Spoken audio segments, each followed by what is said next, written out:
morning, guys. Dr. Free here today. We've got another Newcastle United preview. Today we're previewing the Friday night game, Newcastle United versus Aston Villa. I usually would do two parts of this preview, but I'm only going to do one, mainly because I haven't had the time to do the second part yesterday, due to the colleges and all the work and COVID testing going back. So it's only going to be one preview this week, but I'm going to start with Aston Villa as you normally do.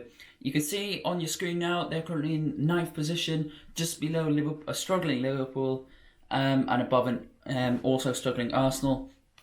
Playing 26, winning 12, drawing 4 and losing 10 games. Currently on 40 points. So that would be the magical 40 points as Bruce always says you need to get to. But the form recently has not been great. A 0-0 draw against Wolves, a 1-0 defeat against Sheffield United. Oh, I wonder who else has done that. Newcastle. A 1-0 win against Leeds, which is quite good, considering their pitch is awful. A 2-1 defeat over Leicester, a 0-0 against Brighton, where they got absolutely battered, but Martinez saved them, and a 1-0 win against Arsenal, where Watkins scored after 2 minutes in. The team news: Matty Cash and El Ghazi will be back in the squad. Big news: Jack Grealish won't be, so that gives us a very small chance. It makes Aston Villa more defensively compact. However, we are going to struggle to break that. We are going to struggle to break that defence, because it's a really strong defence. It's a defence that's kept 13 clean sheets this season. Martinez has been absolutely amazing for Aston Villa. But no, Grealish has struggled for goals. I think he got injured against, I think it was Leicester, he got injured. Since then, they've only scored 1 goal in 3 games. So they do struggle with goals, alright, Grealish. And he does help them out. I mean, Bruce said he was one of the best players when he was at the coach, and since he's left, they've done much better. I wonder why, Bruce. As soon as you get out the door, teams do much better. Maybe when Bruce gets out the door at the end of the season, because it won't be now, because they did that with McLaren, and look what happened. Rafa came in too late, and we went down. So too late for Bruce to go now, in my opinion. He's got a 6 room for the end of the season. But the fact that Jack Grealish gives us a massive boost in terms of defensive wise.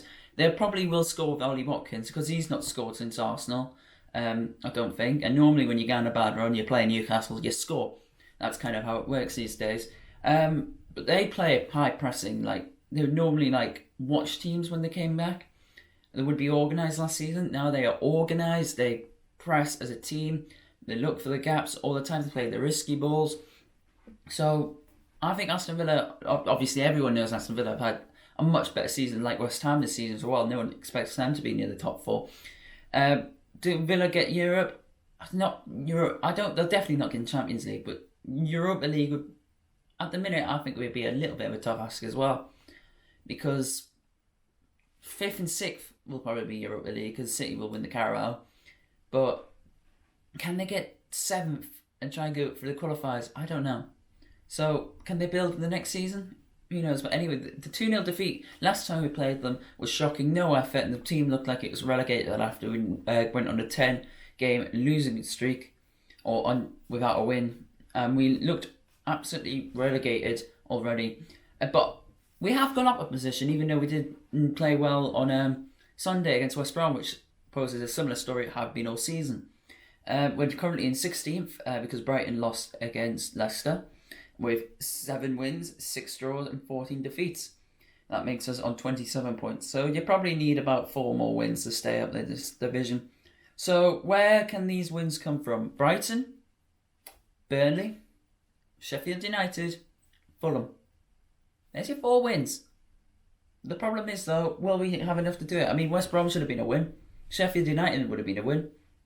33 points. We're looking in Southampton's position, a lot more safer. But that's Bruce, so yeah, he doesn't care. He kind of cares. It's the accumulation of points, Bruce. Yes, 27 points over, 28 games? Not good enough. Anyway, we drew against 0-0 against West Brom. Another draw, 1-1 against Wolves. A defeat to 3-1 to Manchester United. Another embarrassing 2-0 defeat to Chelsea, where we just didn't put any effort in. A good win against Southampton 3-2, and a defeat to Crystal Palace. Them games seem ages ago now. The Southampton win feels like it's been years ago now, compared to Everton feels like a decade ago now. It's been so long since we had a decent performance. You look at that, you probably think Wolves is an ish performance. It's good attackingly, but not enough quality. They also talked about Matty Longstaff playing for the Sunderland under 23 games, which finished 1-1 at the Academy of Light. He just wants to get game time, Bruce. He doesn't want him in our team because we've got Jeff Hendrick, the Irish ponytail, the Irish Carol, they sometimes call him. But yeah, it's a disgrace how one of our better midfielders is playing with the under 23s. It doesn't make any sense. And you gave him a spell against Christmas, against City, Liverpool, then Leicester, them kind of teams. You drop him. So why can't he play against the weaker teams, but not the stronger teams? I mean, he got his debut against Man United, then we didn't see him again. We saw him next week against Chelsea, didn't see him again. Then Boxing Day came back, Manchester United scored. Why can we not just give him game time in the first team instead of giving him 90 minutes in the under-23s? The under-23s who are near the bottom of the Premier League Division 2. So that's all I'm going to say, Bruce, on this game. My prediction... I didn't go through the Newcastle injuries, actually. Wilson is in light training. Maxi's in light training. Almiron's doing well. That's all we know. Fernandez is back in substitute role. Manquillo was back in the substitute role a week or two early. Hayden played. Kraft played. Was there anyone else? Shaw, still no news on him, so we just assume he's still the crutches. He could be a little bit longer than the international break. But Bruce does hope that Wilson, Maxi and Almiron can be raring to go after the international break, and that's what we need. The end of this month, international break, lots of rest, and then the last week of that, we go in, straight trade hard, and try and get many points, and we only need to get one upset. And we have got to play Liverpool at Anfield. At the minute, Liverpool and Anfield are the worst team in the history of the Premier League. But that's my thoughts on the preview. I'm going to go for a 1-1 draw, even though I can't see a score because we've got nothing up front. Fraser, Joelinton, Willock, Murphy. That's not enough goals in that team. But I can't see us just getting a pop shot off. But we won't keep a clean sheet. But we have to see what happens. So if you did, leave a like, comment and subscribe for more Newcastle United content, and I'll see you all later. Goodbye, guys.